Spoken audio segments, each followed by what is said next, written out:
Chair Escada, I believe we're ready for you. We're missing one committee member, but you do have a quorum. Thank you, Ms. Lipson. May we please have roll call? Yes. Chair, sorry, hold on. Chair Escada, Here. Vice Chair Boylan, Regent Batista, Regent Brown, Present. Regent Goycochea. Present. You do have a quorum. Thank you, Ms. Lipson. If we can begin the meeting by starting off with public comment. Let's start off with public comment at GBC. Is there any public comment at Great Basin College? There is none at this time. And there is none present here in Reno. Is there any public comment in Las Vegas? Or Henderson, excuse me. Dr. Bill Robinson, pastor of the United Faculty Senate, and I was going to remind you that we were in Henderson, of course. You know why I'm here. There is now a report from the Metropolitan Police Department about what happened on my campus 14 months ago. I expected it to be on a Board of Regents agenda. I have not seen it. We really need to get Metro in here. I'm going to talk about this at the main board meeting because there's maybe things. Did you know there were actually 2 people who fired shots on our campus that day, other than the shooter? And these are things we learned from reading the report. It wasn't just the people who were shooting at the shooter and the shooter. There was another person who shot a weapon on our campus that day. There's all kinds of things you need to know. There's all kinds of things you need to understand. Let me add to that, for example, also that we've been asking for security upgrades on campus for 25 years. That horrible day was a terrible reminder of the fact that we've been ignored for 25 years. The building I'm in, which is that building, had multiple times people have gone in there on weekends, opened a dozen doors and stolen everything that's in those offices that can move. They never catch them. They never do anything to change the security. They just replace whatever's gone. I have marks on my door from the last time it was jimmied open. This is a problem that we've been trying to get somebody to do something about for 30 years. We have people who are afraid to go into restrooms first thing in the morning in some buildings on our campus because there will be people in there naked taking a bath, and the university should be responding to that, not by being mean, but by figuring out ways to help folks who are on our campus who need our help. And instead, we end up with confrontations in restrooms and UPD being called to the restroom. And we don't need that. We need a security plan for our campus that's meaningful, that the electronic locks on our doors failed that day. Faculty could not lock their classrooms with an active shooter in the building. They couldn't lock their classrooms because the software failed. You got a demonstration about mechanical locks not that long ago. There is no plan on my campus to put in those mechanical locks, even though they were recommended by the system office. It's time. We have new leadership, who I like very much. Maybe it's time now with the new leadership to take, and hopefully this group will be behind that 1,000%, and we can maybe do some actual security planning on our campus. Thanks.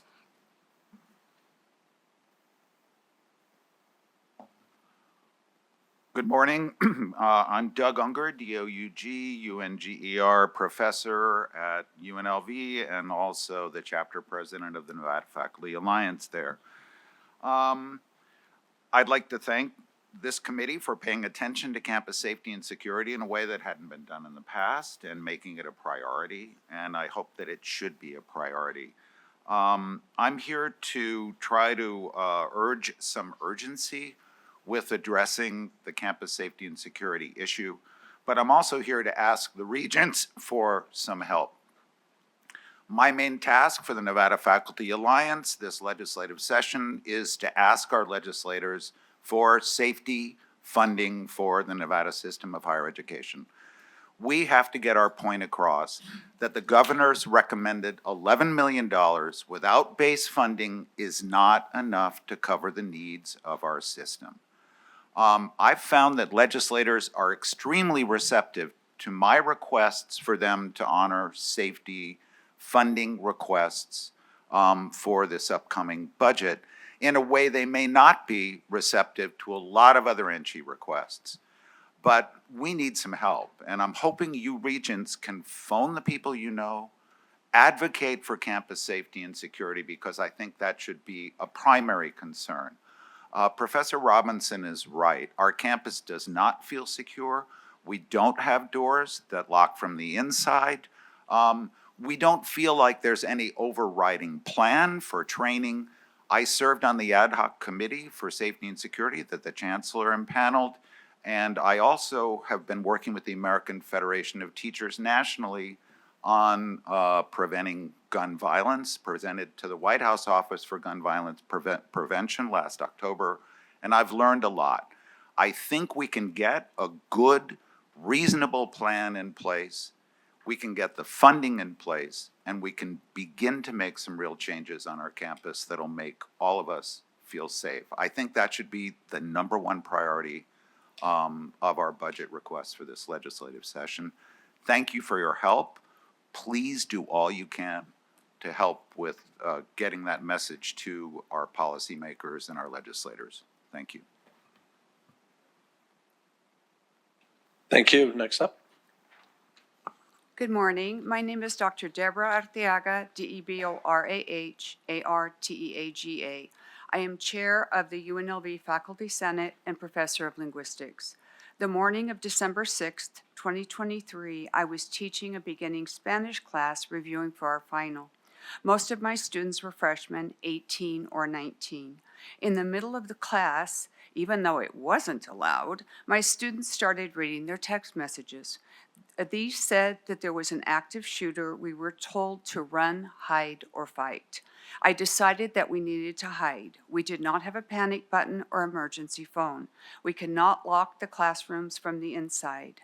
I turned off the lights and we sat waiting. I went from table to table, making sure they're all right. Some wanted hugs and several were crying. These were children. They had never even considered their parents' death, let alone their own. Students were texting their family and friends. We sat in the room for 4 hours before we were escorted out. My students were not okay. They're still not okay after that experience. I still keep in touch with them. As the day went on, in my own department, World Languages and Cultures, colleagues were checking in. No one had heard from Japanese professor Dr. Naoko Takemaru, a dear friend and colleague. As it turned out, she had been murdered. I'm telling you this story to beg you to help us allot as much money as possible for security. Thank you.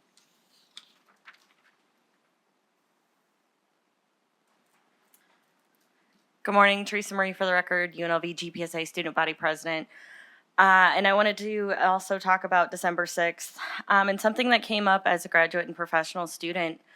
At the time I was the treasurer, and now I'm the president. And one of the things that I really wanted to work towards stepping into my position was working with UPD to have a training on what we do as GAs. So I'm also a graduate assistant, and many of us experienced, what do we do if we're teaching a class? How do we support them?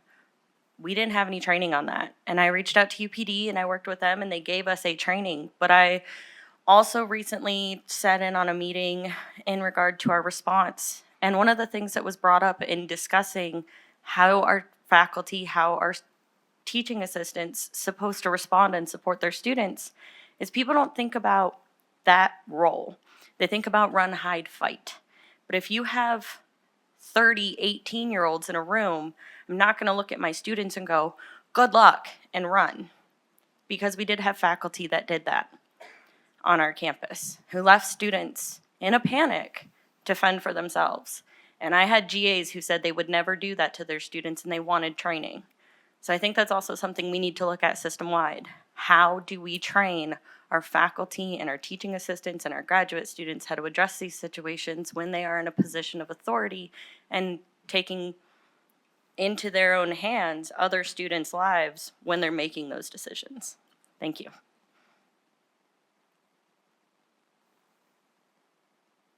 Thank you. I was remiss not to initiate the online calls. So members of the public may attend the meeting and provide public comment or testimony at these sites, both GBC, UNR, and Henderson. But public comment may also be offered via telephone by calling 669-444-9171 and entering meeting ID 933-5568-7402 and password 555-555, or by completing and submitting the online public comment form from the online NSHE website. Written comments will no longer be read into the record, but will also be included in the permanent meeting record. So thank you very much. So we're going to move on to Chair's report. Chair Escada, I'm sorry to interrupt you. Yes, ma'am. We just need to ask SCS if there's any callers online for public comment. Ms. Lipson, thank you for keeping me on cue. Are there any public comments There's online? no callers at this time. Thank you very much. And once again, thank you, Ms. Lipson. So one of the items while reviewing the chair's report, one of the items I was looking at were the charges and responsibilities of this security committee. And one of the 5 distinct responsibilities are placed upon this committee. In the Board of Regents Handbook, under Title I, Chapter 1, Article 6, Section 3, subsection H, as in hotel, which is on page 17. As written in policy, this committee has the responsibilities and duties to assure 5 specific aspects are followed by policy. The Security Committee shall, as I state, study issues and policies to maintain a secure environment where students, faculty, staff, and visitors may safely live, learn, and work. Number 2, review policies, procedures, and best practices concerning campus safety, homeland security, and cybersecurity issues. Number 3, monitor campus safety issues and receive quarterly reports and updates from all institutions on campus crime statistics. Ensure institutions develop and periodically update emergency response plans and make policy recommendations to the entire board intended to provide safe and secure environment for all students, faculty, staff, and the public on all campuses and offices in the Nevada system of higher education. These 5 have not been addressed in quite a while. These 5 will be addressed while I sit as chair of the Securities Committee for the next year. I firmly believe recognition is warranted in regards to the attention of these 5 items, and that we'll be addressing them throughout this next calendar year. But in the meantime, that concludes my chair's report, and more will be filtering down to each campus as we proceed over the year. So we're going to transition over to agenda item number 4, which is going to be the NSHE command. Regent Escada, Yes, sir. I apologize. I think we skipped number 2, the minutes. That was an action item. Thank you very much. I do appreciate it. I'm kind of running through this pretty quick. Agenda item number 2, it is for possible action, and it is the minutes from the previous quarterly meeting on September 5th, 2024. Is there a motion to approve? Motion to approve? All right, you beat me to it. I'll second it. Thank you, Regent Brown, for the motion. Regent Boylan, thank you for the second. May I have a roll call? Excuse me.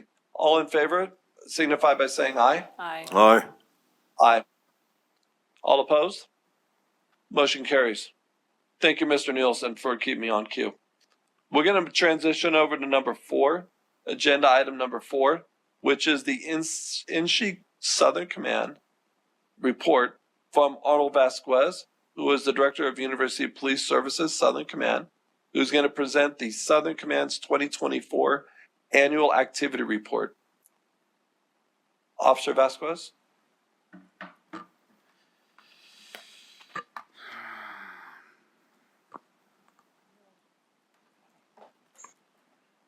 this is on. Can you hear? Okay, good. We're on. Okay, well, for the record, Arnold Vasquez, Chief of University Police Department, Southern Command. Good morning, Chair Escada, Vice Chair Boylan, and committee members. I will be providing an update of the department's statistics and activities for the calendar year 2024 and an overview of the 2024 annual security reports for College of Southern Nevada, Nevada State University, and UNLV. The annual security reports include crime statistics for the calendar years 2023, 2022, and 2021 at these respective campuses. As required by law, these reports have been submitted to the Department of Education and are included in your supplemental report materials for your review.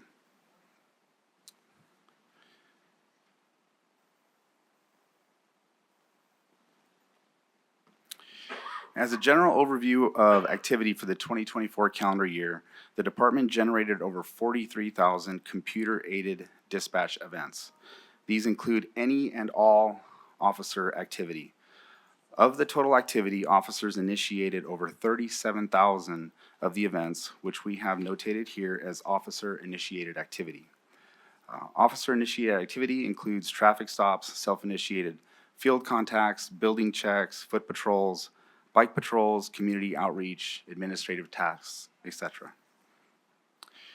We received over 6,400 calls for service, which are calls our dispatch center fielded from the public and dispatched officers to those calls. As a result, approximately 1,900 reports were generated, which included just over 1,600 criminal reports.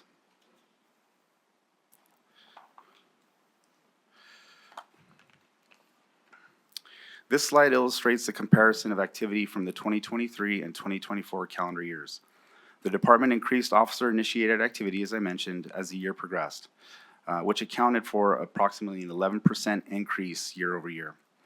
This increased officer-initiated activity likely contributed to a reduction in the total number of calls for service, as we believe had a direct impact on some crime statistics, which are captured in the next slide. In addition, during the final quarter of the year, we developed a short-term strategic plan, which included the creation of our Community Outreach and Problem-Solving Unit, or COPS unit. The COPS unit is a cornerstone of our community outreach, but also focuses on problem-solving in the form of identifying crime trends and executing crime-fighting strategies in tandem with our detective bureau.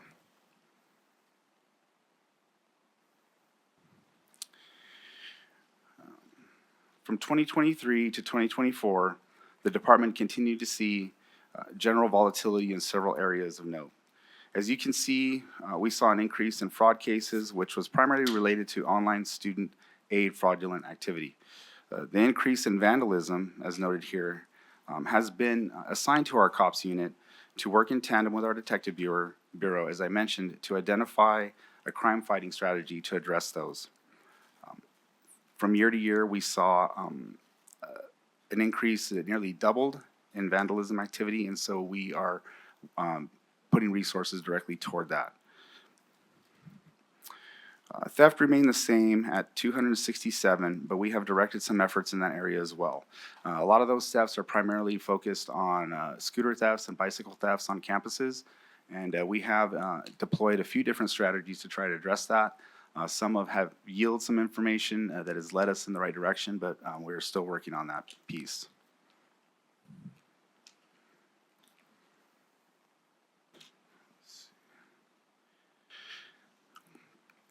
From our officer-initiated activity and our COPS impact, information reports saw a 16% increase from 346 to 403. In addition, the number of trespass violations increased from 177 to 202, which is a 14% increase. And there is also an increase of weapons violations on campus, which were doubled. What I will add is that many of these cases or violations are the direct result of officer-initiated field contacts.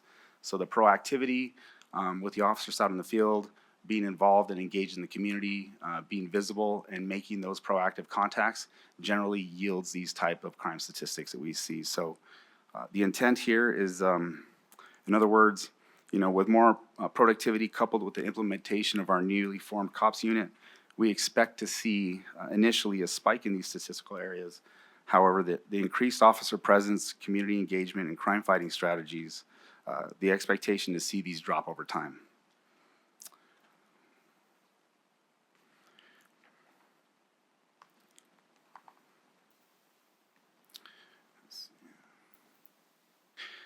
Over the last year, the department has hired over 25 personnel to our team. This includes 9 police officers, 3 dispatchers, and 5 community service officers, 2 student cadets, and 5 non-sworn and administrative personnel, and 2 threat assessment and emergency management personnel.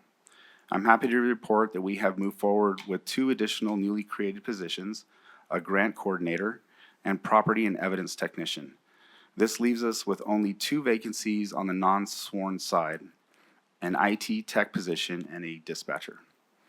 In addition, we continue to strengthen our department structure as one of our strategic objectives, focusing on retaining current staff and backfilling all units within the department. None of this would have been possible without the tireless efforts of our hiring and recruitment team and our collaborative efforts with our in-house senior human resources business partner. Some recruitment in action. To highlight some of our recruitment efforts, we still see 20 vacancies in our sworn ranks. So we are pushing very hard to try and get some of those filled, and I'm very optimistic that we'll be very close to that by the end of the year, and I'll share a little bit with you.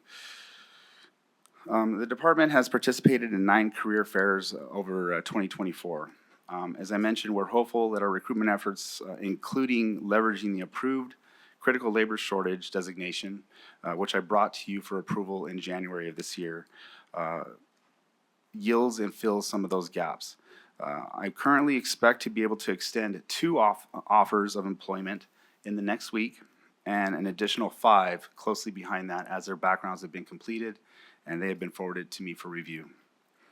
So within the next 2 weeks or so, we might have an additional 7 bodies in the field. So that cuts into that 20 number.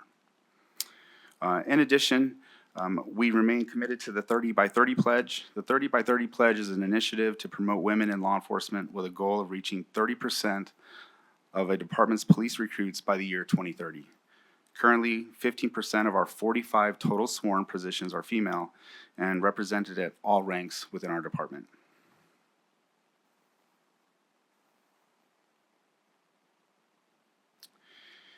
The Southern Desert Regional Police Academy continues to operate under the leadership of the College of Southern Nevada with partners across Las Vegas Valley. Some of them you can see on the slide here. In class, there were 2 cohorts in 2024, which were class 2401 and class 2402. 2401 graduated 17 recruits, 2 of which were University Police Department police recruits. Those recruits have since successfully completed an additional 4-month field training program in late December of 2024 and are solo beat officers today. Class 2402 graduated 20 recruits, 4 of which were UPD recruits, all of whom are currently in their 2nd phase of field training, so the 2nd month of their field training, and they are expected to be solo beat officers by mid to late May.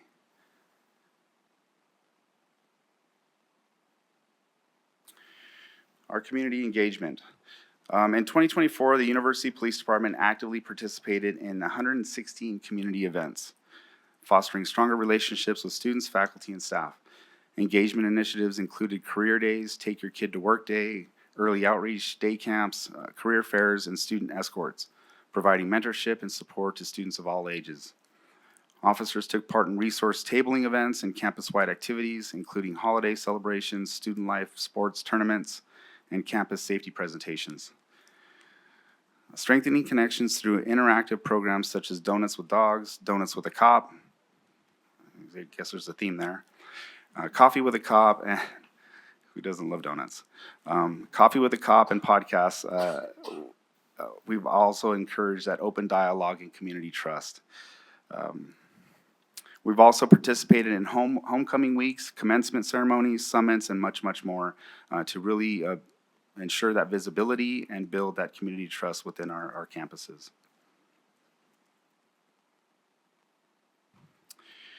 In addition to the engagement that I just mentioned, as a part of continuing objective of the department, members of the department have increased training and presentations throughout our community. In 2024, we had 48 general safety presentations, 55 active assailant trainings, and 13 emergency preparedness and other presentations. Our COPS unit is a primary unit within our department leading these community outreach and education events. The unit is currently exploring various training platforms to increase the reach of these events. We want to try and see if we can expand on that and make it more accessible to folks. And as you heard earlier, we want to make sure that we touch as many people as we can. UPT training, this is primarily what we annually are required to do by Nevada Post. These are some of the training modules that are required that we successfully complete in order to maintain our Police Officer 1 Category 1 status. These training modules are delivered in a combination of online, in-person, and practical training sessions.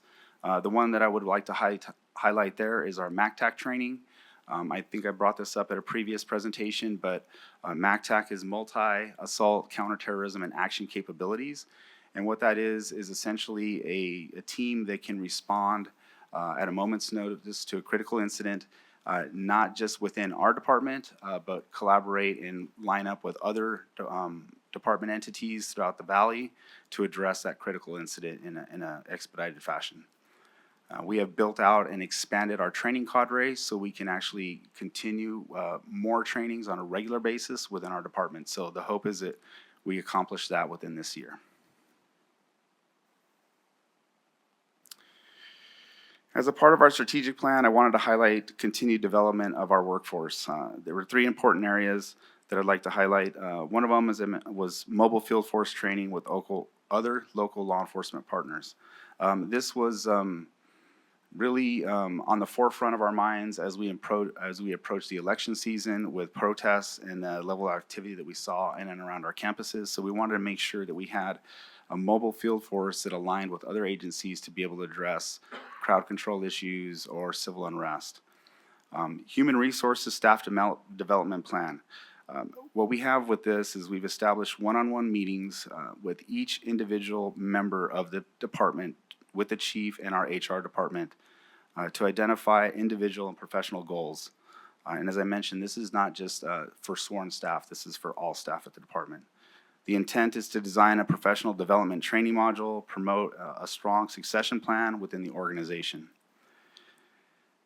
In addition, peer support and wellness. That is a very important piece in our profession, and especially over the last year with the events that we've encountered not only on our campus, but throughout the valley.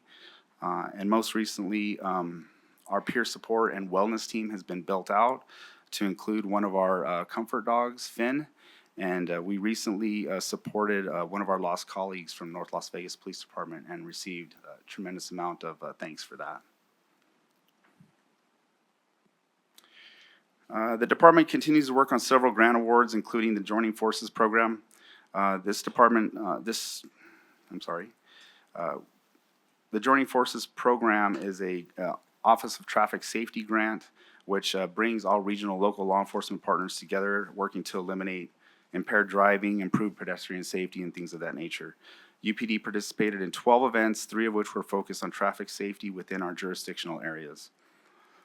We also continue to work with our Western Region De-Escalation Training Program. This department administers the de-escalation training program for law enforcement agencies throughout the Western United States. A large thank you goes out to our training coordinator, retired Chief Bob Navarez, for his continued hard work. Today, he has reached officers somewhere in the neighborhood of 500 officers, active officers across the states of Nevada, California, Oregon, Washington, and in a few weeks, Hawaii.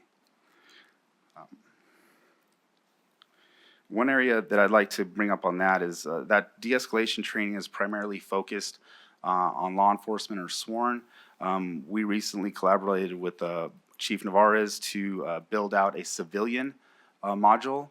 So we can expect to see that civilian module being trained out to all of our institutions with faculty and staff, so they can have that added training in their resume.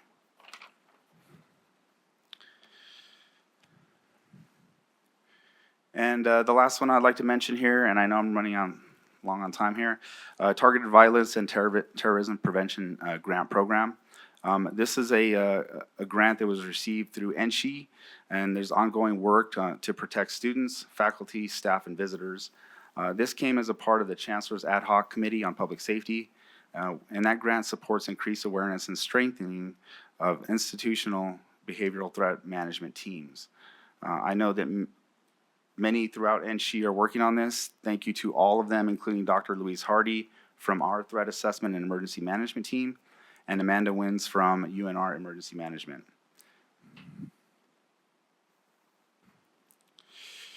Okay, I'd like to highlight a few departmental highlights. As I mentioned, we developed a 24-25 strategic plan, and one of the primary goals, or one of the pillars, is to develop community outreach programs, and as I mentioned, that came in the form of our COPS unit.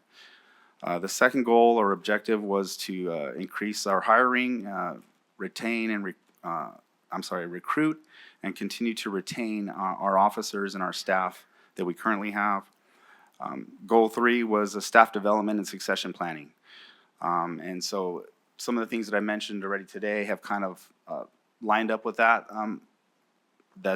strategic plan, and so we're really happy that we made some significant progress in that area.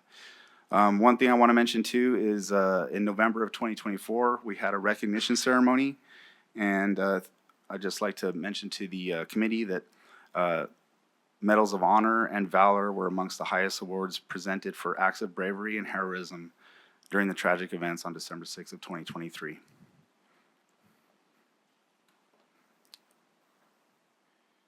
I'll go through this quickly. Special events, we had a busy year when it came to special events. We supported several high-profile events over 2024, and that included a wide variety of events on Southern Command Nevada campuses, which totaled 196 for the year 2024. Some of the significant events included the success of the UNLV football team, go Rebs, with over 1 million attendees at home games during that last season. Our community events included the annual NFR, or National Finals Rodeo, supporting the Super Bowl activities, and general dignitary visits that we saw on campuses. I promise I'll get everybody out of here by 5 p.m. I'd like to highlight a few things for our K-9 updates. We have 4 K-9s, Astra, Leia, Macy, and Finn. I wish I had better pictures for you all next time, I promise. Astra, Leia, and Macy are primarily explosive detection dogs, and Finn is our support dog. Keeping special event facilities safe, the team conducted over 200 sweeps, assisting several regional partners throughout 2024. So it wasn't exclusive just to our campuses. We assisted with other agencies, and they do the same for us at times too. Finn, our Comfort K-9, continues his hard work, averaging over 90 hours of outreach a month throughout our community.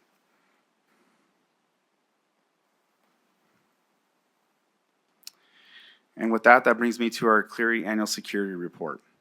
In accordance with Board Policy Title IV, Chapter 1, Section 12, included in supplemental materials are the 2024 Annual Security Reports for students serving institutions in Southern Nevada. And I'd like to actually backtrack on that and say that it's a correction. In the slide, it says 2023, but it's actually the 2024 Annual Security Report. That was a typo on the slide deck. I apologize. These reports were completed by the Southern Command team containing statistics for calendar year 2021 through 2023. The statistics were reported to the Department of Education in October of 2024 in accordance with the newly renamed Gene Cleary Campus Safety Act as of December of last year. Beyond the new name for the law, several changes are ongoing and new for the upcoming year. Our team continues to support the primary goal of the legislation to strengthen campus safety at all of our institutions through prevention, education, and community engagement. This concludes my report to the committee. Thank you for your time and your continued support. I'm available for any questions if you have any. Thank you, Chief Vasquez. Let's go to the committee. Are there any questions from committee members at the Henderson campus? Yes, sir. And Chair, I'd like to go Regent next, Boylan. please. Oh, sorry, somebody was saying something. Who's saying something? Oh, okay, thank you. Thank you, Chair, appreciate it. Chief Vasquez, I love that, say chief, I love that sound of that. Great presentation, lots of information. I have two questions, actually. One is, how much have we worked, and when I say we, I mean you, the police, with the professors and the students that came here saying that they don't feel quite secure and safe. Have you had any breakthrough with them? Have you been able to convince them, or will you be setting up appointments with them to do something like that? Arnold Vasquez for the record. Thank you, Boylan. Vice Chair Boylan. I'm All sorry, right. I was going- thank you No for the- worries. Thank you for the question. So I'm always open to having those discussions with anybody on campus and Right. within our community, quite frankly.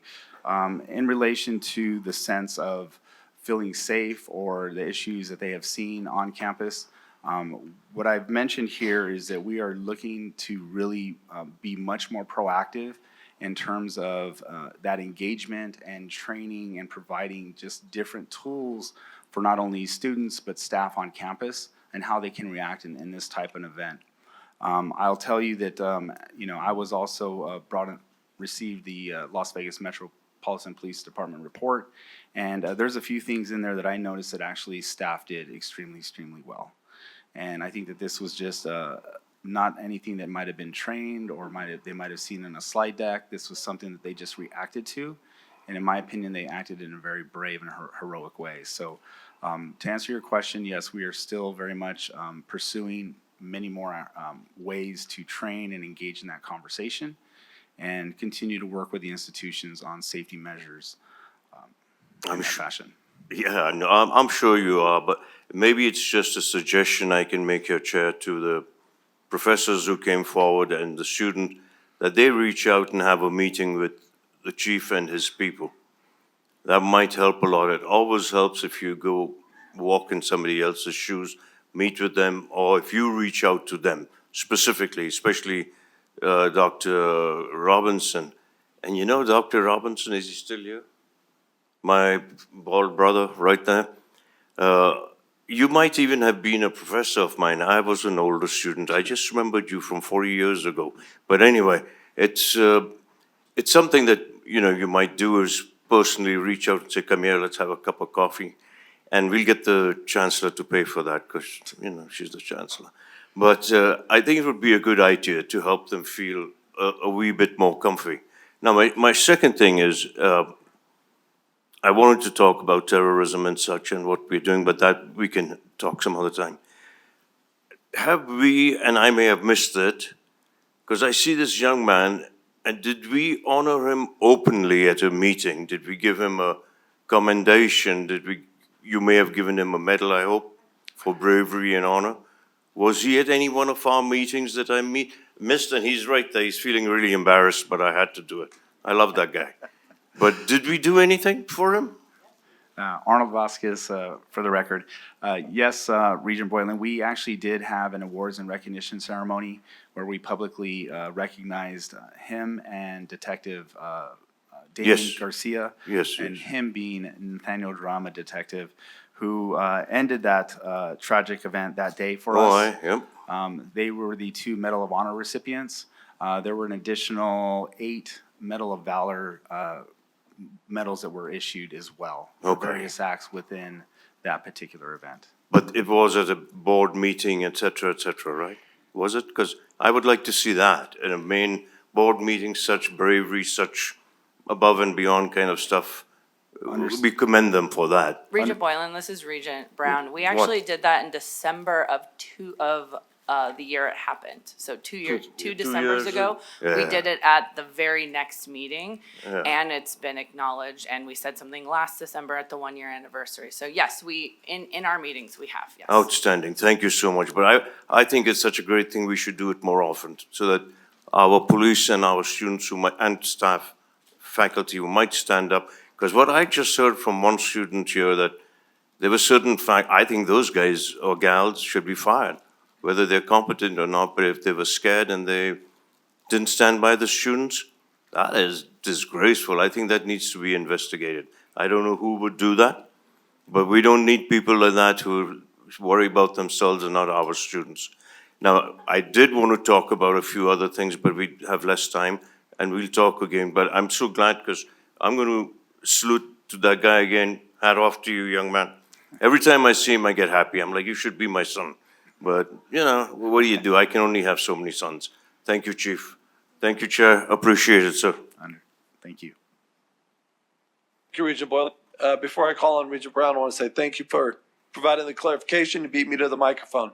However, Regent Brown, please, you're up. Thank you so much, Chair. Regent Brown, for the record. First of all, I just want to acknowledge, we have actually only had you in this position for 7 months, give or take. And I just want to acknowledge that you have done such an incredible job. I have personally spoken to so many officers in Southern Command, and they have just sang your praises.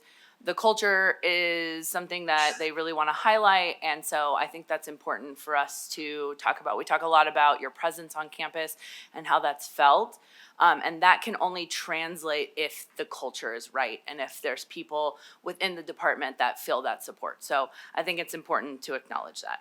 Thank you very much. With that acknowledgement, we have to acknowledge your new title. Congratulations! This is exciting. We got that news, I think, on Monday. I think it was public Monday. Yeah, I think it was Monday. Thank you. I was a little behind on my email, but I did get it on Monday, so I'm in my head it's Monday. So just congratulations, it's well deserved. Like I said, in just 7 months, we have seen just a drastic difference, and so just really want to make sure that that is felt. Going back to that, I want to share a quick story. I just took 2 of my friends' kids to a basketball game pretty recently, and I always try and go up and say hi to your officers, and I brought them with me, and they immediately pulled out their stickers, and they gave them to them, and they both took them to show and tell later that week. So it is just a sticker, but it was a gesture that meant a lot, and it felt really cool. And so everything from your examples in your slideshow where you're attending career fairs, take your kids to school, and just literally saying hi to a 5 and a 7-year-old, like it does matter. And so you kind of touched on the hiring of, because we had approved that at a previous meeting. Sure. So I feel good about that. But I did want to just touch on grants. Okay. I think everybody is having this question about grants and money and whether it's federal funding and what's happening.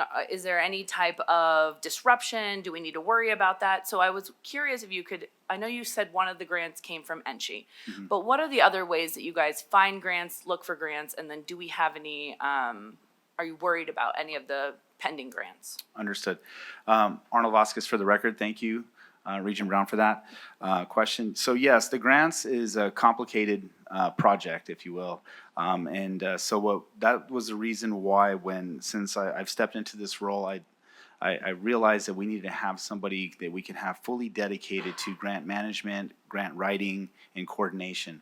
Up until this point, it was really a collateral assignment in the writing aspect of it. And if anybody's familiar with writing grants, it's pretty extensive and it's a really, really heavy lift. And so when you have your time divided and attention divided on that, sometimes that doesn't quite pan out in our favor. So yes, we do what we did currently, or what we did previously, and I believe we're at the end of that particular contract, is we did contract with a company, a vendor called Lexipol. I think you may or may not be familiar with it. They assisted us with researching grants that might fit our needs. After, we would have monthly meetings with them to discuss this, and then they would help us with the crafting and putting that particular grant together and the writing aspect of it. As a part of that contract, they would also draft or author and submit grants, at least 2 of them per calendar year. Some of the grants that we pursued over the last year were the LEMWA grant, which is the Law Enforcement Health and Wellness grant. We went for it twice and we were denied twice. I was pretty bothered by that, especially after the events of 12/6/2023.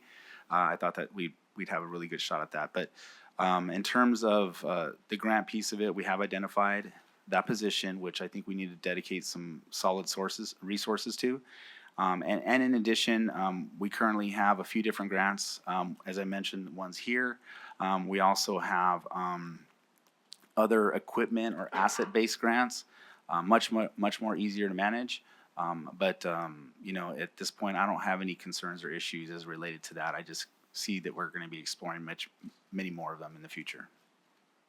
Thank you. That's exciting. I have personally received 2 federal grants for a nonprofit that I started, and it is literally a full-time job just to manage those. And so I'm glad that there's going to be some dedicated time, and then obviously they can scale that. So that's exciting. Thank you so much. Of course. Are there additional questions from committee members? From Henderson? Chief Vasquez, I do have a question. Okay. On page 4, let me go back a bit. During public comment, there was a statement made in regards to trespassing.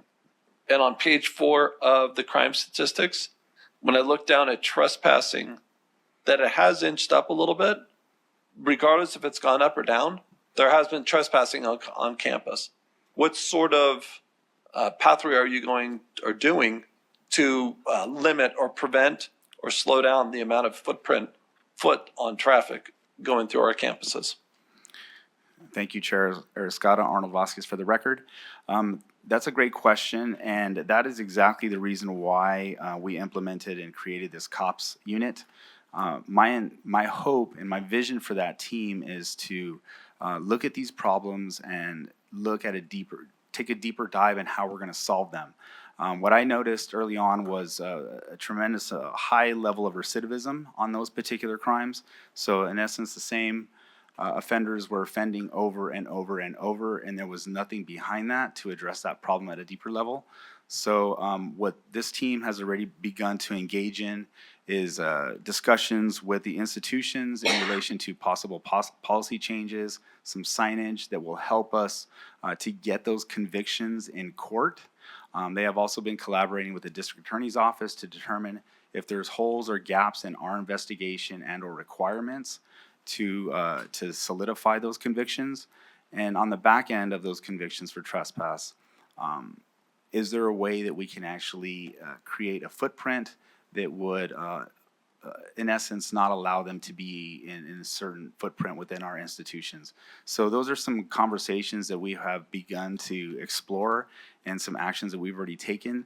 As you mentioned, the stats did climb, but I attribute that, and I can't attribute all of it to it, but it's really just that proactivity as well.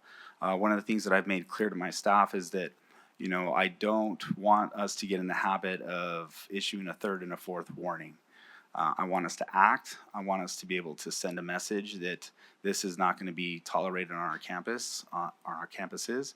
And so just that level of kind of being more proactive and engaged with that. Chair, do you mind if I ask? Thank you for the response. Do you mind if I ask a clarifying question to your question about the Please, trespassing? Regent Brown. I'm sorry for interrupting. Regent Brown, for the record.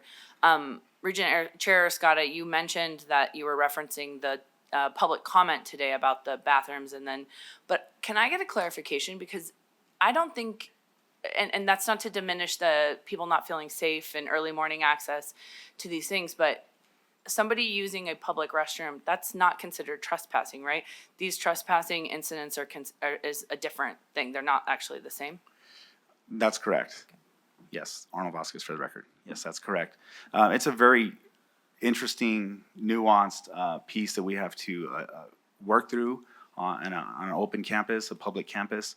So, you know, that's why I think over the course of the last few years, it's kind of been a little bit gray, but we've been working with much closer with the district attorney's office and new municipal codes in the county that are going to give us some of those tools to help deal with that issue. Thank you. I just wanted to make sure I understood that. Thank you.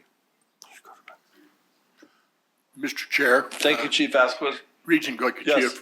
And we don't want to get stuck down this pathway, but I do need to ask, and, we're talking about, all right, trespass, and, we're just soft shoeing around this. But the bottom line is, in your case, now, ultimately, you have to turn that over to Metro if you are in fact going to cite, and it's up to them, and, will they pursue it? And if they don't, you're right back in the same scenario, right? I mean, you're going to issue a citation for trespass, but ultimately, if there is any further action, it goes to Clark County and Metro. Arnold Vasquez for the record. Yes, thank you, Regent Goyechea, for the question. Yes, the judicial system, there's a few different court systems that manage that, and then it does go over to the county primarily.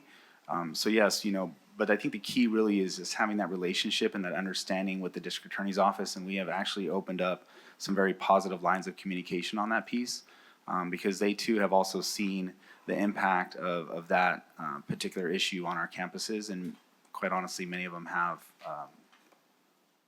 students of their own that are attending our campuses, so yes. Thank you. Chair Scott, just one remark, please, sir. Regent Boylan, please. Thank you, sir.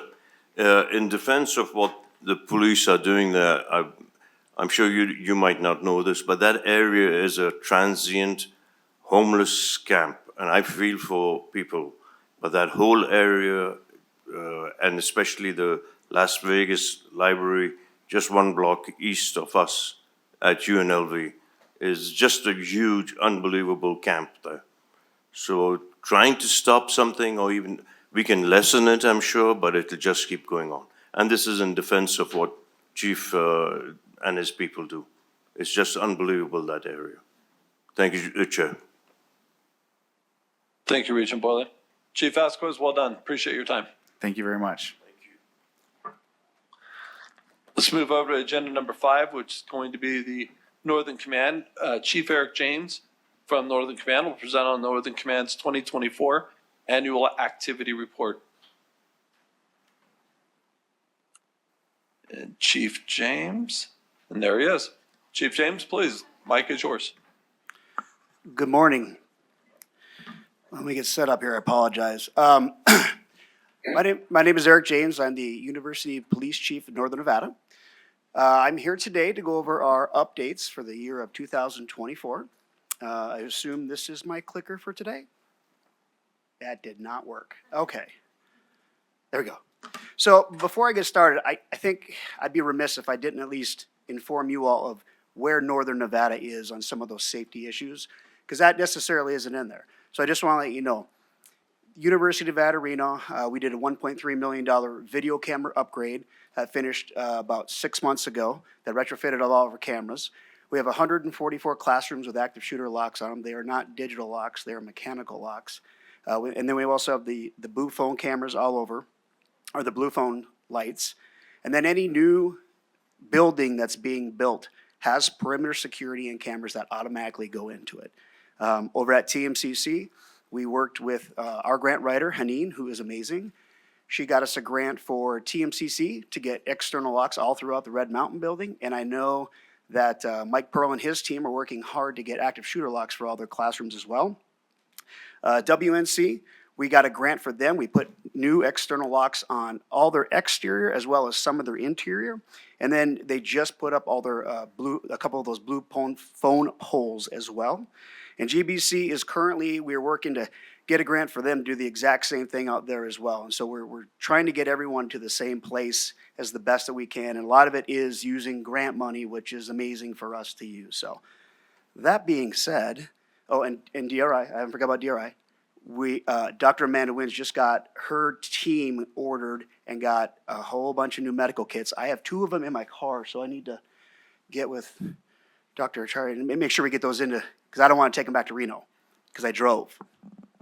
So, our statistics. So, all of 2024, we had 122 arrests, and we only had 12 uses of force, which I'm very happy about. We had a total of 30,000 citizen contacts. We had about 5,000 computer-animated dispatch incidents, and 5,000 421 total foot patrol hours for all over Northern Nevada. So that's all the campuses combined. Our partnerships, we're participating in the Northern Nevada Diversity Summit. We have internships now. Madison Effort is fantastic at internships. So we work with the UNR Division of Social Work. So we have a social worker who comes in with us, a student who goes out with us. We're part of the PAC internship grad program, the TMCC Career Hub intern program, and then UNR's Path to Independence partnership through their College of Education to assist those to get a little bit more experience, not only in the real world, but I think really focusing on policing as well. Obviously, we coordinate with athletics for all athletic events on campus. It was an election year, and so there were quite a few gatherings all over all of our campuses, and I can say that we had very, very minimal incidents the entire time, which is great. And also, we participate in TMCC Spirit Day. Brian Barry is an amazing officer who will tell you a dad joke every time he sees you, and he spends yeah, you know what I'm talking about. And he spends all of his time on foot on campus. He's just an amazing individual, along with Fran and everyone up there. Our department updates, so we did swear in 2 lateral officers, which is fantastic, Officer Brasinio and Officer Viglietta. We logged more than 1,375 training hours. That was mandatory, elective, and specialized for the entire department. We are a member, much like Southern Command, of Joining Forces, where we had 227 educational opportunities. We had 156 citations, 60 warnings. Those campaigns focus on speed, pedestrian safety, seatbelt enforcement. Office of Traffic Safety Summit. Our department was recognized for partnering with Joining Forces for 20 years. And I'm very happy to say that Officer Michael Thompson received 2 awards for his work in Joining Forces, one for Outstanding Officer from our department and the other for the Excellent in Speed Enforcement. He wrote over 720 tickets in that year. One of our motor officers, and he's just a phenomenal individual.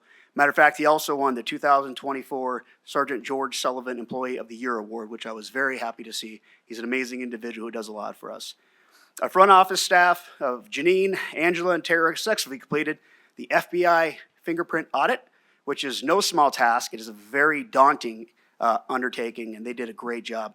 We're currently working with the entire county. All of Washoe County is going to be on the same program now to write reports, computer, animated data, all that sort of thing. It's a huge lift, and Tara Cohen has been really spearheading that.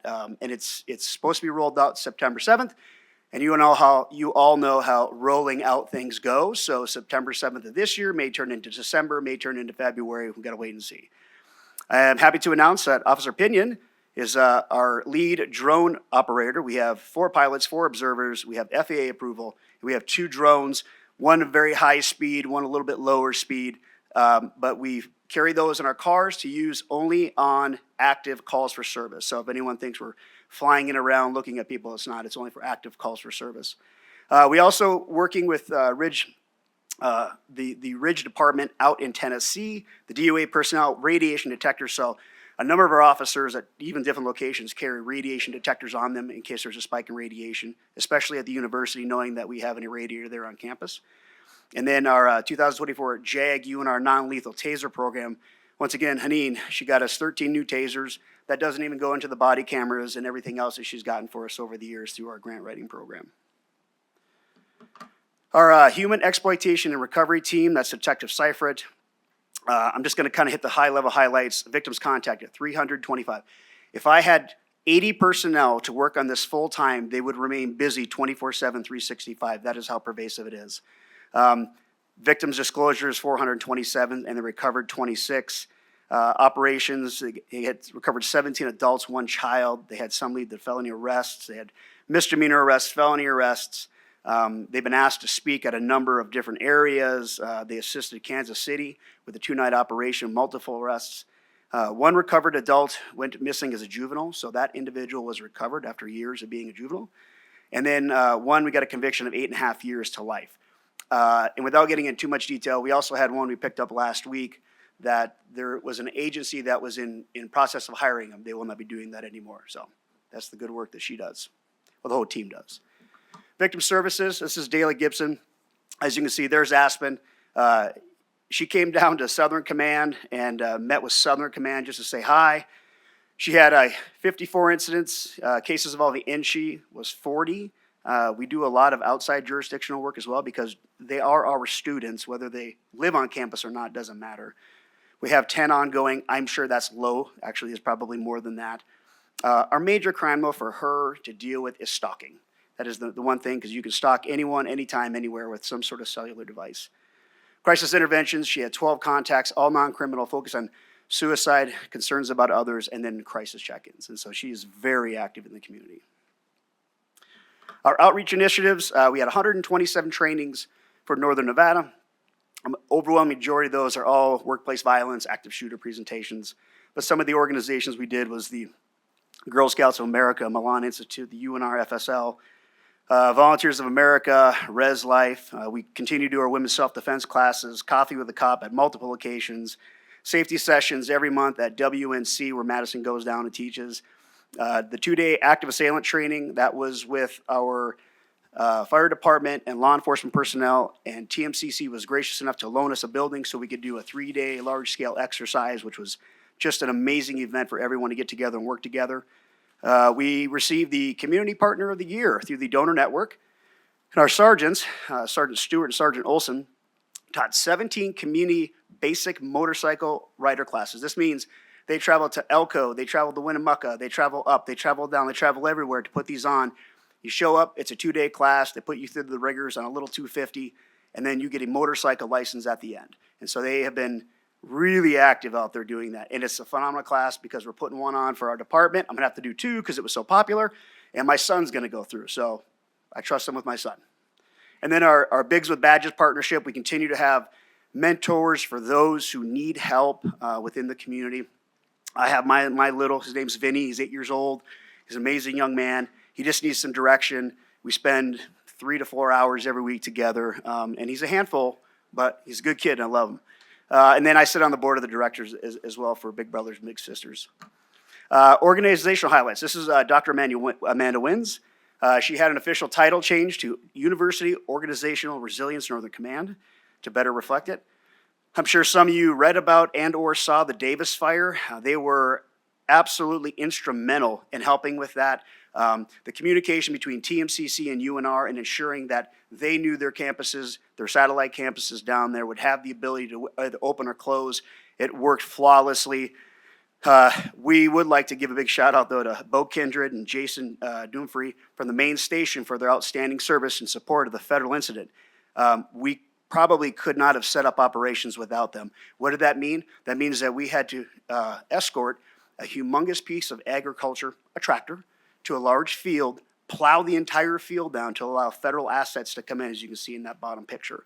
They did that in a moment's notice, and without that, that fire probably could have been worse, so kudos to them. Campus partnerships, the created earthquake template, planned and executed the first NSHE-wide exercise as part of the Great Shakeout. I do have to give the Chancellor and her team a shout out because they helped us coordinate this whole thing, and it was fantastic. Thank you for that. Worked extensively with response agencies, dispatches to create unique addresses for every UNR and GBC building, and we're working to the DRI, TMCC, and WNC do the exact same thing. So when the building comes out with an alarm, it knows exactly which building. It's not a generic address or code. They do an amazing class called Prepared Not Scared. If you ever get an opportunity to take it, I would. It's a 3-hour class, but it is phenomenal. Created an emergency action template for child care centers and northern institutions. Conducted a fall tabletop exercise to focus on threat procedures, checklists, protest, and transition to criminal activities. Received funding for placement of trauma kits in all UNR and TMCC buildings. Making Stop the Bleed equipment available in all Northern Nevada institutions. These aren't just go to the store, buy a kit that has Band-Aids in them. These are robust tourniquet, Israeli bandages, gauze, all that stuff that she and everyone in Northern Nevada now has for TMCC and UNR, which is incredible. In collaboration with the Northern Nevada Public Health, we pre-positioned 5 60-person trauma kits at campus at UNR and TMCC. These are for any type of large-scale event that may occur, not necessarily at campus, but anywhere, that we now have 50 pre-positioned, kind of like ships floating around the world where there's supply ships ready to go. We already have these ready to go to help individuals in the time of support that they need. And then they helped with the Reno balloon races as well. They love getting up at 3 o'clock in the morning to go help. Organization releases, highlights continued, certifications and workshops attended. Participated in the Nevada State Threat Assessment our threat hazard identification and risk. This is not my realm, just so you know. I don't live in this realm. There's a lot of big words in this screen, I'm sorry. They attended International Association of Emergency Managers, Universities, College Caucus in Colorado Springs. Dr. Amanda Wins, recertified as the International Association of Emergency Managers, Certified Emergency Manager, plus Dr. Amanda Wins and Matt Williams, recertified as Nevada Certified Emergency Managers, all the highest level of professional certification available. There are only 3 in the state, and we got 2 of them. That is my presentation. Can I answer any questions? Seeing none, you all have an amazing day. Get back here. Chair Thank you, Harris. Chief James. And it sounds like Regent Boylan is up. Regent Boylan, please. Thank you, Chair. Before he runs away, what if it's great what you guys are doing, and especially your emergency managers, you've got 2 of them. On one of your slides, you showed that there were 427 trafficked people and 26 were retrieved. Now, how do you know there were 427 if you don't know what you don't know? And was the 26 retrieved by our Northern Command? Wow, that's impressive. Eric J. is correct. Those are individuals we came in contact with that were trafficked, and then we recovered 26 of those. Yes. Awesome. That's awesome. But how would you know that there were 427 trafficked? Because we don't know that. Because we contacted those 427 people. Actually made physical Okay. contact with them. I see. And 26 said, I'm going to go with you. The others did not. Outstanding. All right, that makes sense. Thank you so much, sir. Yes, sir. As always, good job. Thank you, Chair. Great clarity. Great clarity. Thank you, Chief James. Are there any other questions from the committee members? Chair Estrada, I would love to. Please, go ahead, Regent Brown. Regent Brown, for the record. I have less of a question, more of just wanted to make sure that I also shared, being on our campuses in the north. It's similar to what I said about Southern Command.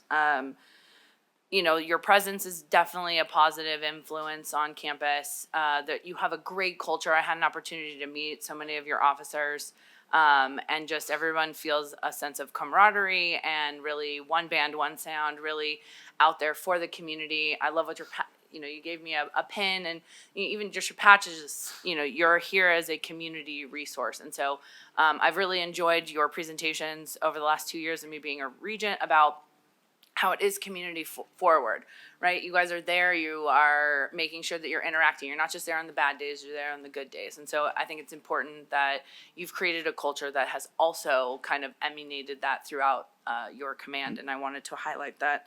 I just kept writing down coffee and donuts because clearly there's a theme here between you and Chief Vasquez. We get it. We'll bring you some more donuts. I don't eat donuts, but that's fine. Thank you. I'm just kidding. I do. But I really liked that you highlighted, even though you have a large area, you are in the community. You're there for the balloon races. You were there for the fire. When things happen in the community, you're so embedded that it's just a natural thing. And so I've also spoken with students that kind of feel the same way. So I just really wanted to highlight that. You already touched on the grants. I don't know if you have any worry about the federal piece. I had asked Southern Command that. I don't know if you have you have a different take on it, or if you feel really good about the grants that you guys are going after, that they have viability in the long run. Eric James, for the record, we feel good about it. There was that initial shutdown of grants, and then they kind of opened the stuff back up that affected us directly, yes. Okay, good. And then I wrote down the Great Shakeout training, so I would like to know about that. That sounds cool. Eric James, for the record, every year in October, they pick a day, and that day, at that time, all of us test our emergency alert systems, as well as communications go out across the board. So Elizabeth Menchie was just so great. She figured it all out. She put it all together. She pushed it all out. They were the lead points of contact for any media requests that come out. But it's a national thing, but the real focus on Nevada here. And so you go into their website and you log in how many people, and then they keep track of all of that. But really for us, it's an opportunity to go, did this work? Is there a hole? How do we correct that? That's sort of that discrepancy. Well, thank you. And I just wanted to acknowledge that I haven't forgotten about the public comments that were earlier. There's clearly gaps across our system, 8 institutions. There's clearly things that we can be doing. But I genuinely believe, and I want this for the record, that we have two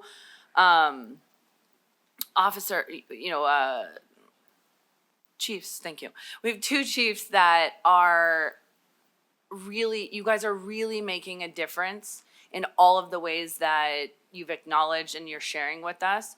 And having spoken with both of you, I know that there's an openness. And I think this is an opportunity for NSHE, the system, to ask the presidents to, and we have, but just reiterate this, work with our chiefs and try and fill these gaps. If it's going to the legislature and asking for the money, if it's going after additional grants, if it's speaking with faculty senate, if it's speaking with our students, and it's just making sure that we are acknowledging these gaps wherever they are across the board, and that the students and faculty feel like they're being heard. Because I do appreciate when they come here, but I also know that our two chiefs are listening as well. And I just think that's really important for the record. And I hope, as we fill all these positions that we have in NSHE, that we can really start anew and really just build upon these relationships that you guys already have. Please. Eric James, for the record, I'd just like to say, and I know working with Chief Vasquez down south, he feels the same way, that all of our presidents at all of our institutions are not only listening, but they're engaged. They're asking questions. We're responding the best we can. And there's never a day that goes by that someone doesn't ask a question. And I think for us, that open line of communication is the best thing that we have. And they do everything they can to ensure the students, faculty, and staff on their campuses are safe every single day. Thank you so much. Wonderful. Thank you very much. Here's your opportunity. Get off that mic. I'm out. There we go. Thank you, Chief. Wonderful, wonderful questions from the committee. Thank you all. We're going to move on to agenda item number 6, NSHE cybersecurity.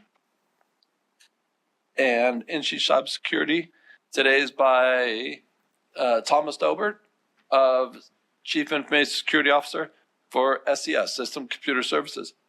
Thank you very much, Mr. Dobert. Glad you're at the mic. Please continue. Yes. For the record, my name is Thomas Dauber, Chief Information Security Officer, and thank you to the committee and the guests that are watching for allowing me to give some updates. I would like to start, if I figured this out. That was the wrong button.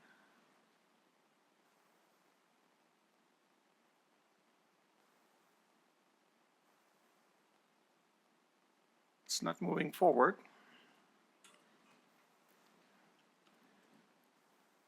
Oh, it's the big button, the biggest one. Okay, I got it. Thanks. So I would like to give you some updates on current projects that we are working, and also on future projects and what to expect from my perspective right now here in March for 2025.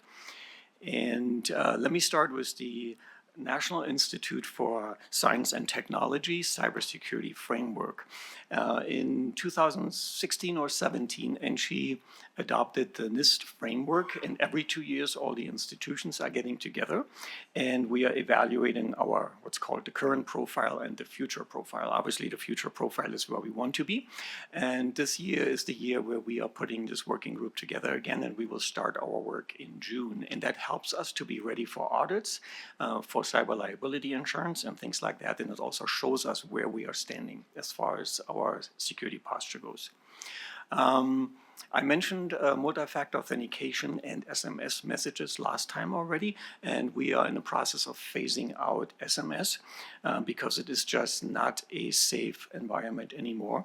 And we ask people that they actually install an app on their phone because that's much more difficult to steal the SMS or the for multi-factor authentication to bypass that.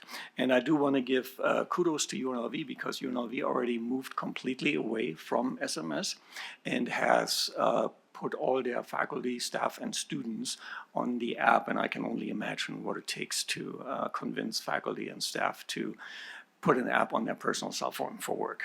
So kudos to that. Cybersecurity training is something that's definitely important. We all feel like that. But we noticed that there's really nothing in the Board of Regents handbook that says that people actually have to do it. So we are in the process of rewriting portions of the Board of Regents handbook, and we will present on that to make it mandatory. And the same is also true for the artificial intelligence policy. So we had several discussions on that with all the CIOs, all the CISOs, and we agreed that we don't necessarily have to have a policy in the Board of Regents handbook because essentially it is just a new technology. So what we're doing is we are elaborating on the wording in the policy and including current and future technologies, because I'm sure there will be something after AI and we will find ourselves here again. And then we are leaving the actual policy piece up to the institution so they can actually write it to their own needs, right? So that's what we all agreed on, and I hope other people agree with this approach as well. All right, so where are we here on this one? Privacy is something of a right. We expect that there's a certain privacy right, and we want to take it a step further and actually evaluate our data input. Where does the data goes? Where does it live? Who has access to it? Whom are we sharing it with? And then do we ever delete this kind of data? So this is one of our projects for our privacy officer. And the more we talked about it, the more we realized that this is a huge project because it also touches on record retention. And this is definitely a big thing that we need to address at some point. Like I said, it's a huge project, but we got to start it at some point because I'm a little concerned we might get GDPR or CCPA requests. So the GDPR is the General Data Protection Regulation from the European Union. So if we have European students, they might ask for being forgotten after they are done with their educational journey here. And the same is true for California students with the California Consumer Privacy Act. So I'd like to get in front of that cart instead of struggling afterwards, right? High-risk vulnerabilities. So I am watching the Center for Internet Security very closely and share all that information. And they always put out high-risk or common risks. Some of them apply to us, some don't. But some of them that I'm worried about is the running end-of-life products or unsupported products. For example, you will not see a Windows XP computer on campus anymore because it's not supported and therefore it should not be on campus, right? Same is true for other software. Windows 95 is probably nowhere to be seen anymore. But I do want to point out that technology costs money. And with the current tariffs that are being discussed, we can expect that maybe our laptops and devices do go up in cost. So I dare to say that out loud. So the IT departments and financial departments probably have to consider that somehow. I have no numbers, so I can't give you any details, but it's just something that we have to consider. The remote desktop protocol is still an issue. We don't allow it. What it means is that somebody from their home computer can go through our firewall, go to their desktop PC and work from there. But apparently it is an issue for private industry still, so it is mentioned, but we don't allow it unless there are reasons for it and then it has to be approved. Exposed databases, believe it or not, they are still out there. I don't know if you saw an article in Europe. There was a car company that collected data from all the cars, and this database was wide open for everybody to see. So people could see where the owner of this car was parked, how long the car was parked, how much charge was on the car, and things like that. So that didn't go over too well. We make sure that that doesn't happen in NSHE, right? And then lastly, unpatched known vulnerabilities. It's almost like there's never a good time for updates, but we just have to do it. If we do know that there is an update out there, we have to deploy it because the bad guys know it as well. And we've probably all been in meetings. We start at 8 o'clock and then suddenly our computer shuts down because there's an update. So yeah, happens to all of us, but it's a necessary task. So, and all these things are of course being sent out to the institutions via the NSHE threat bulletin. So everybody's informed on that. Last time I mentioned tabletop exercises. We feel a little bit like death by tabletop exercise. I don't know if anybody went through this. The last one we did was 4 hours long with 46 people on there, and we are not going to do this again. We purchased 2 micro tabletop exercises instead, and we want to focus on very, very specific things. And yesterday we had a meeting with all the CIOs and CISOs, and I think we came up with a few ideas. And we have to do it before June 30th, of course. So I will keep you informed on that. And lastly, an update on EduRoam. If you don't know what EduRoam stands for, Education Roaming. That means all the institutions that are members of EduRoam, which by the way, all NSHE institutions are. If you go on that campus with your device, if it's configured correctly, you are automatically connecting to the internet via the institution's Wi-Fi. So this is a great thing for us because you're not able to connect to an untrusted network anymore because you're automatically connected. And just to name a few stats here, so Nevada currently has 100 locations with EduRoam. Libraries and museums can also join EduRoam now. This is new. And there are discussions with K through 12 school systems, as well as the city of Las Vegas already has over 60 locations on EduRoam, and Clark County is currently in progress. So I think these are great things as far as security goes. So what do I expect in 2025? We're still early in the year, but we can already see that there's an increase in the phishing sophistication or the quality of the phishing emails that are coming through. And that's thanks to AI, because I can have AI write a perfectly fine English phishing email, better than I can talk. And there are no grammar errors anymore, no misspelling, things like that. And it's also possible, since we have open meetings, that somebody could just upload whatever we are saying into an AI system and then ask that AI system to write an email in the tone of a certain person. And that works, actually, if you want to try that. Okay. Need for continual training on emerging threats. So this is deep to my personal heart here because we have institutions that push out training on a monthly basis, which is, in my opinion, the best way of doing it because you are able to put new threats in front of people so that they are aware of that instead of doing it on a yearly basis. Again, this is up to the institution how they want to handle it, but the recommended frequency is once a month. Very short trainings. We also see an increase in deepfake videos. There are actually systems out there called Face Swap, for example. You can download it for free, and you take a model of an actor, for example, and use that model to put it on someone else's shoulders. And it works quite well, and it is a little concerning because once that technology matures, you're on a Zoom meeting and you don't know whom you're actually talking to, right? So this is something we have to watch out in the future. Misinformation campaigns on social media. So nothing new there, but since some of the companies have removed fact-checking, it's more or less up to the end user to decide what is true and what is not true. So that's definitely something we have to deal with and teach our users what to look out for.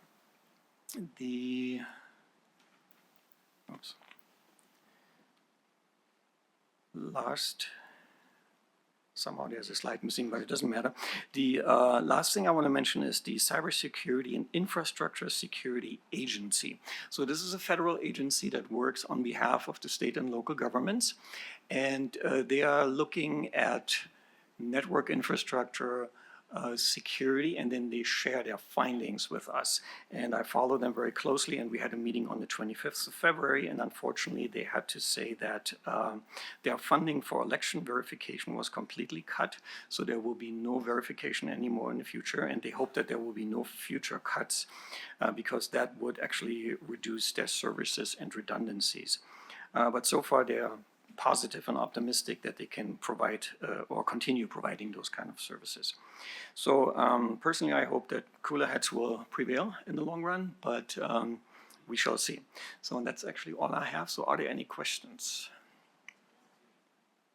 So very well done. Thank you, Mr. Dober. Are there any questions for Chief Information Security Officer for SCS, Mr. Dober? Chair Regent Brown has a question. Please, Chair Brown. Excuse me, Regent Brown. I don't know. I like the sound of that. I'm just teasing. Regent Brown for the record. So So I really appreciated that you mentioned the training, the mandatory training. I'm assuming this goes back to the once a month thing that we Yes. discussed back at WNC last September. Yes. I'm happy to hear that there's progress. Do we have a timeline on when it's going to come to the board, or is it still TBD? Are you talking about the cybersecurity training? Thomas Daubert, for the record. Yeah, yes, thank you. The cybersecurity training, the one that we talked about last September about wanting, it's not mandatory. We'd have to change stuff in our handbook. Yes. Yeah. Yes, so all the institutions are already engaging in training, but there are some people that are questioning, why do I have to do this? Where does it say that I have to do this? And that's why we are addressing it in the Board of Regents handbook. And then, like I said, I would like to see it on a monthly basis instead of a yearly basis, but that's kind of up to the institutions how they want to handle that. Of course. I mean, and I think just to reiterate what we discussed at the last meeting, doing it 5-8 minutes at a time, one, that's digestible, but two, that keeps it fresh in your Yes. mind. Yes. And that goes with anything, right? Correct. Like, what's the statistic? If you do something for 18 minutes every day, you're going to be better than 95% of the 21 world. days, yeah. And so even if we break it down to just 5 to 8 minutes a month, at least it's fresh. And so I think I had said this last time, and I'll reiterate, I agree with you. I do think that we live in a very different world than when these policies were probably created in the 80s, 90s, 70s, right? Like, we're just in a completely different space. And so I do agree, and I hope this does come to the board so we can have an open dialogue about it.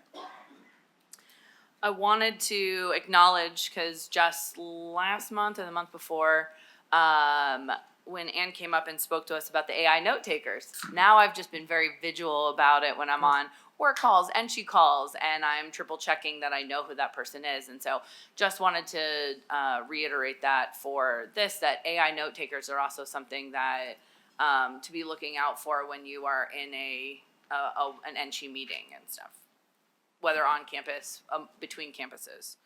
I wanted to highlight Eduroam.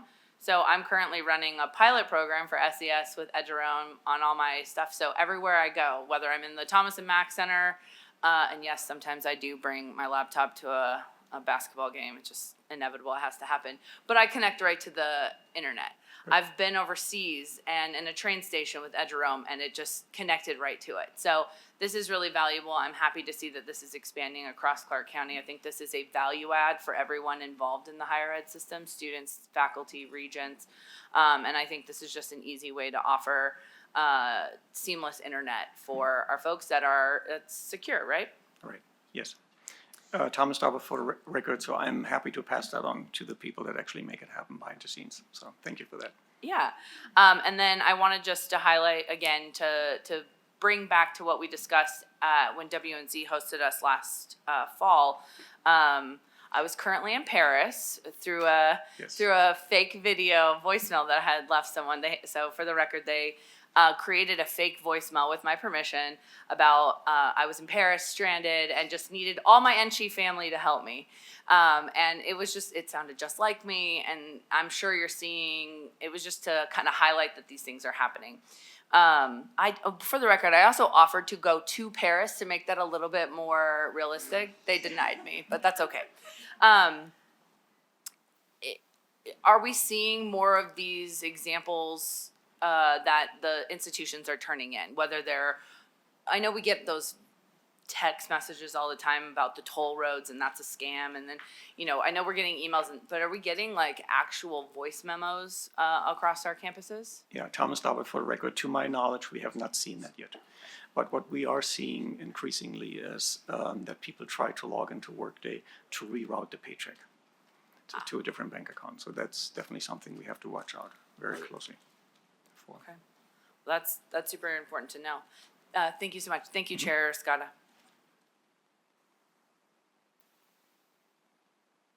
Thank you, Regent Brad. Are there any other questions on the dais? None. Mr. Daubert, well done. Thank you very much. Thank you so much. The agenda items 4, 5, and 6 were all for information only. However, we're going to be going up to agenda item number 7, which is for possible action. And this is the Public Safety Council from Interim Chancellor Charlton will request approval for revision of board policy. Chancellor, please. Okay, thank you so much, Chair Arascata and members of the committee. Today, I bring forward to you a recommendation for a handbook revision. This is consistent with the conversations that we have had really since January of 2020, actually December of 2023, January of 2024, when in my capacity, I established the Chancellor's Ad Hoc Public Safety Council. So that Public Safety Council was represented, or the membership of the Chancellor's Ad Hoc Public Safety Committee included representation from each of the campuses. It included representation from each of our stakeholder groups, and it actually included one of the regents on that committee, as well as external representatives. And so today I bring forward to you a request for the handbook revision to establish the Public Safety Council that would report or provide recommendations through the Chancellor's office to this committee regarding critical areas related to public safety, including evaluation of safety issues for all of our NSHE institutions, seeking funding, as we have talked about, for continuing safety improvements, and to ensure also consistent safety training, developing it, recommending it, and maintaining those safety protocols across all of our NSHE institutions. And then also, it would also address any other items that this committee would like to see researched and data points provided. It is also my recommendation that this council, which was unanimously supported by that committee and our institutions, be co-chaired by the two chiefs of our university police services, which you heard from earlier today. I think we have wonderful expertise, but they would co-chair that committee, and it would support really recommendations on behalf of all of our institutions and our system as a whole through the Chancellor to this committee. And with that, I would be ready to answer any questions, and the two chiefs are also here as well, should there be any questions. Thank you, Chancellor. Are there any questions from the table? Yes, sir. Chair Scott. Regent Boylan. Thank you, Chair. Appreciate it. Thank you, Madam Chancellor. Wow, that sounds like Madam Secretary. Okay. You mentioned there is a regent on that committee, and that was a regent who's left. That's Yes? correct. Okay. Yes, that was a former regent who formerly chaired this committee. You're right. Yes, and I'm not interested, no. But why have you not appointed another regent on that board, to that committee? So the committee last met around the end of the calendar year, and so we knew that we were bringing forward this recommendation for the council, and so we wanted to have that brought forward, and so we could certainly, we'll be looking at the membership of the council as we move forward, but it was just a timing issue as the work of that committee did some work, and it'll be moving forward with, obviously, this agenda item, and to make this a more formal council. Interesting. Now, I've talked to you about this direct reports, and I think the chief in the South should report to you directly, not to 6 different presidents of different institutions. So is that a board thing to be done, or is that up to you, is how it works? Are you the one in charge to make that decision, is what I mean? And Jimmy Martinez, for the record, I just want to point out, the discussion about future appointments and who that person reports to, that would be a change in policy. That's not agendized, so I don't want to get too far into that conversation about who the director in the South should report to. Okay, good. I'm glad you said that. That was just a question, really. And it's about safety and security. So I think it's very valid that we know who's answering to who in our safety and security. Certainly, and just to make sure for the record, Patty Charlton, and I do believe that there is an outstanding new business item related to this, and so we will certainly bring that back as part of this process. That was before my time, but we will certainly take this up as part of that process. So there was a new business item brought forward to the board some time ago regarding the reporting structure. So we will certainly engage with the presidents and the council in that regard and bring forward a recommendation to this body. The sooner the better. That's something that's very important, because we've seen people come and go now, and we need to know the exact line, who's the direct reports and who. All right? Thank you so much. I appreciate that. Certainly. Thanks, Council. Thank you, Chair. I'm done. Thank you much. Thank you. Any other questions, comments for the dais? Chair Escada, do you Excellent. mind? I'm so sorry. Please. Sorry, Regent Brown for the record. I don't have a question. I just wanted to commend the fact that we put a committee together, executed, and now we're bringing it forward. So I just wanted to acknowledge the hard work that does go behind the scenes to get it to this board. So thank you. Thanks. As agenda item number 7 is for possible action, I'm asking if there's a motion on the table for approval of the revision to board policy, Title 4, Chapter 1 of new Section 13, establishing a public safety council to review, evaluate, and make recommendations to the chancellor to address the safety and security of all NSHE institutions. Is there a motion on the table? Move to approve. Thank you, Regent Brown. I'll second it. Regent Bolin, appreciate it. Motion for approval, motion seconded. All in favor signify by saying aye. Aye. Aye. All opposed? Wonderful. Thank you very much. Thank you, Chancellor. Thank you, Regent Ariscott. If I could, and for the committee, I would just really like to thank all of the members of that ad hoc committee. They really put their blood, sweat, and tears into this process, and also just all the leadership across the state and from the institutions in support of what they think is, and we all know, is a number one priority, and that's the safety of all of our faculty, staff, students, and the community. So thank you. Thank you, Chancellor.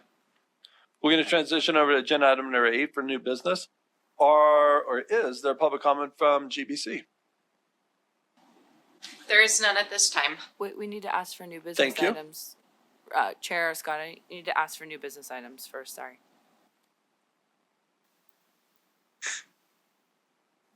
Thank you, Regent Brown. Those my apologies to the entire committee and those in the audience. Let's transition to agenda item number 8, new business. These items are going to be for consideration for future meetings and maybe suggested. Are there any new business items coming from the committee?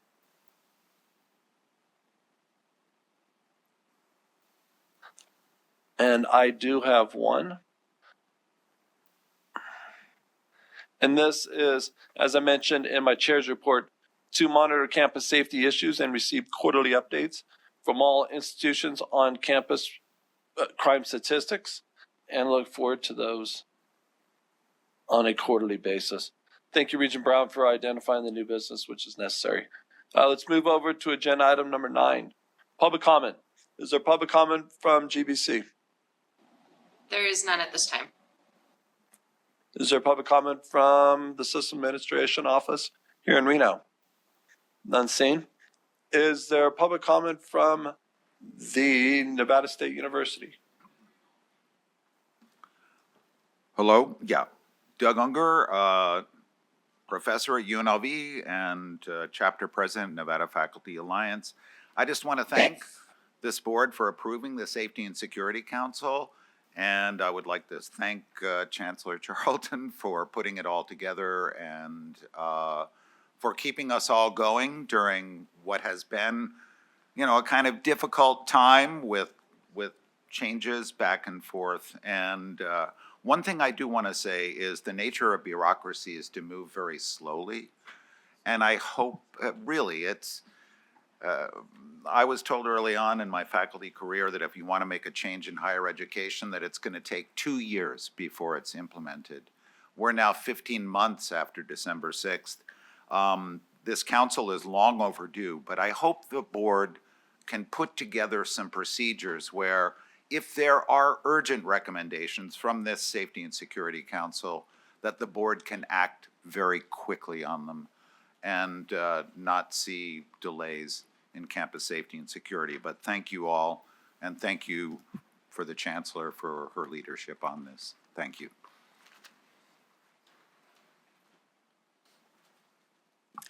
President Osorio Hernandez for the record. I just want to be very thankful. I know last year the Nevada Student Alliance passed a resolution regarding the safety structure of our system. And so I want to just be thankful to our Chancellor and to this board for being responsive to the Nevada Student Alliance resolution that was passed last year. Thank you. Thank you. As I do not see any more public comment. SCS, is there public comment on the phone? Yes, Mr. Chair, there's one caller with the phone number ending in 5015. Please press *6 to unmute. State and spell your name for the record, and you have 3 minutes to address the Security Committee.